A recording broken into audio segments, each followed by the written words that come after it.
افتتاح کارخانه استحصالی ورقه‌های گچ جمعیت دارای مسئولیت محدود خواجین غیور اندستریال در ناحیه یاوان قدمی مهم در سمت استحصال مسائل ساختمانی در کشور بود که سال 2016 صورت گرفت.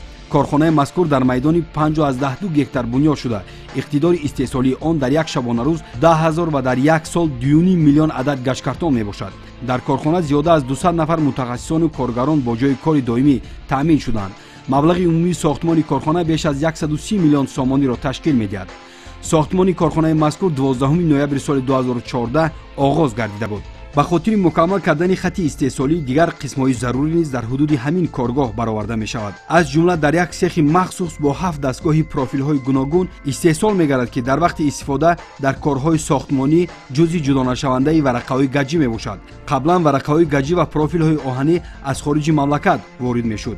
اینچنین در حدود کارخانه استحصالی ورقه‌های گچی جمعیت دارای مسئولیت محدود خواجان غیر اندستریال یک تشخیصگاه مکمل با 26 دستگاه معاصر تشخیص مسائل ساختمانی تشکیل کرده شده است. کارگران تشخیصگاه امکان دارند نه تنها مسائل خودی بلکه از دیگر کارخانه‌های جمهوری را تحلیل و تشخیص کرده درباره صفت مواد خلاصه ضروری پیشکش نمایند.